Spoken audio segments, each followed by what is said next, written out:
Before I was a Muslim, I was a Protestant Christian from the Reformed Church. We read from the Bible, we all got biblical names, we were all baptized, we went to church, etc., etc. So we're pretty Christian in that way, in that sense. Of course, I believe that there is a creator, I believed in heaven, hell, I believed in angels, revelations, and of course what separates the Christians from the Muslims is that I believe that Jesus Christ was the Son of God. In a more philosophical way, I believed he was God himself, of course. I believed in the resurrection and crucifixion of Christ, of course, and I believed in the atonement. But because the Trinity is a very complex concept, whether you believe it or not, it's still very complex, because if there is a God in the Bible, it says God is eternal. But if you are eternal and you die, you cannot be eternal, immortal at the same time. So that was something when I was a little older, 16, 17, I started questioning things like that. It's not very logical. I talked to many priests, preachers, even rabbis, and the answers I got weren't very satisfying. That made it for me kind of complex, and in the end I had some doubts about stuff like this, but I said, well, I set it aside and I thought, okay, I just believe it, and perhaps I'm not smart enough to get the whole picture. And I still believed in God, I still believed that Jesus was a very important person, I believed he was the Son of God, but how it exactly was, I left it for what it was. After high school, I went to university and I did comparative religion. The first day of me going to college was September 11, 2001. Already thought, okay, these Muslim guys are kind of crazy and this religion isn't the truth. Then a few years later was this guy in the Netherlands called Theo van Gogh. He was a famous filmmaker and he was killed in the street. He was shot and they tried to slit his throat and they put a knife in his stomach with a letter on it for another girl, Ayaan Hirsi Ali. And it said, "You are next." So it strengthened my anti-Islam feelings in such a way that I thought, well, I have to become politically active to do something and stop this evil of harming our country. That was the reason that I wanted to write a book, to explain to people why Islam was a danger for the world. When I was writing my book, like I said earlier, the questions, the doubts I had about Christianity popped up again. And that was about truth, of course, because I was a believing Christian guy. And yeah, the Christian questions I had in the end were answered in an Islamic way. Because, of course, when I started writing the book, a lot of people think that it was a political book. But it wasn't so much a political book, it was a religious book, because I wanted to show people why Islam was a danger as a religion, and I wrote it from a Christian perspective. So in the beginning I made a comparison between the Christian concept of God and the Islamic concept. So I started comparing it. But because I had these doubts about the Trinity and I saw Tawheed, the oneness of God in Islam, I thought, yeah, it sounds a little bit more logical. And then I thought to myself, well, I reread the Bible to refresh myself, to see, okay, why isn't the concept of Islam, the Tawheed concept, isn't the Christian concept? But when I was reading the Old Testament and I saw what the Old Testament prophets said, it was one God, one God, one God. And then I thought, okay, I'll look only at the words of Jesus Christ in the New Testament. And then there's this story in the New Testament where a guy comes to Jesus and he asks him, what is the most important thing in life? How can I gain paradise? And he says there are two things. He says, "Hear, O Israel, hear, your God is one. Treat your neighbor as you want to be treated yourself." So I thought, well, even Jesus Christ says, "Hear, O Israel, your God is one." So I thought, well, this whole Muslim concept of God sounds more logical, and it's the same concept that I find in the Old and the New Testament. And I know Christianity as a religion teaches something else, but it isn't the concept of God that I find in the Bible. So after weeks and weeks of study, rereading all kinds of books, I thought to myself, okay, perhaps this oneness of God is something that is true. So that's how it started. I started writing to several authorities on these religious matters. But in a way it was kind of strange, of course, because I was a politician back then still. I was writing an anti-Islam book with an anti-Islam purpose. And I'm asking this Muslim professor from another country, can you help me?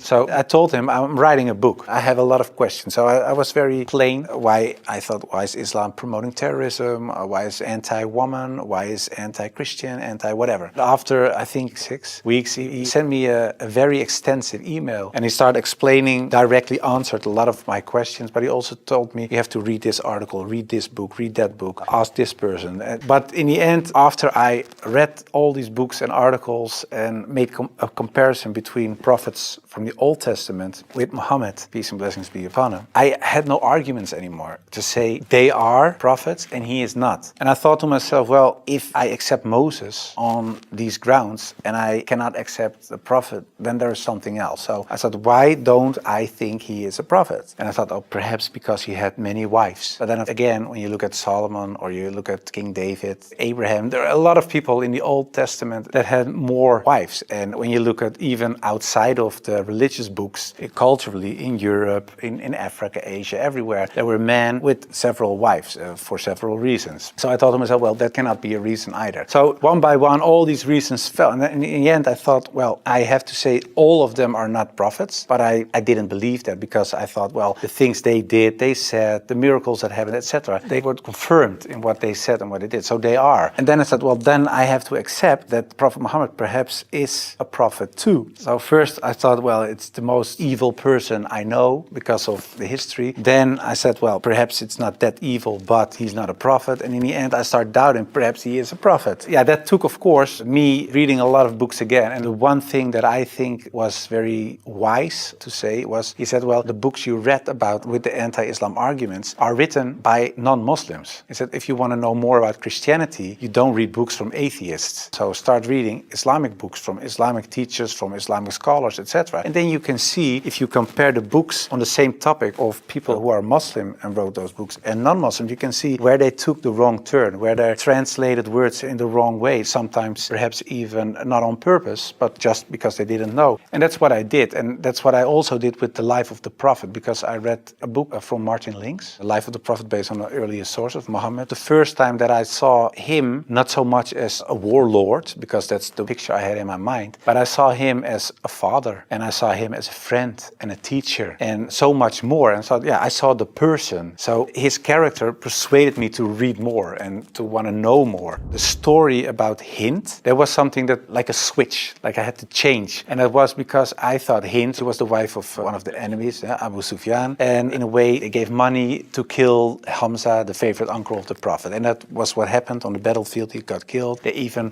paraded with his ears and cut off his nose and horrible stuff. So the Prophet was deeply sad, of course, of what happened. And years later, he became powerful. He came in power in Mecca. And then there was Hind. And I was reading this book and I thought, okay, now she gets crucified or her head gets cut off or something like that. But he said, well, I cannot look at her right now, but everybody is forgiven. And if you want to stay here and live among the Muslims, it's possible. If you don't want that, you can go. If you can forgive someone who kills a relative, especially a favorite uncle of you, even starts parading with parts of his body to show other people that she humiliates you and whatever you stand for, that means you have such a great character. It's very special. It's something you don't see. And that's what he did. So I thought to myself, well, it was a really special guy. And when I thought that, I thought, yeah, well, I have these arguments for him being a prophet. I see his character. I see the way he treated other people. I see how he treated his enemies. I think he is a prophet. But then I thought to myself, whoa, that's horrible. Because I already accepted this oneness of God. And now I say he is a prophet. If I say there is only one God and Muhammad is his prophet, that's almost shahada. So I thought to myself, okay, let's close the books. Stop. This is going in the wrong direction. I thought, well, I put all the books away and I put the books on the highest shelf. But there were so many books that a lot of books fell off the shelf. And one of the books that fell off the shelf was the Quran. And when I picked it up, my hand was on a page with Surah 22, Ayat 46. And it says, it's not the eyes that are blind,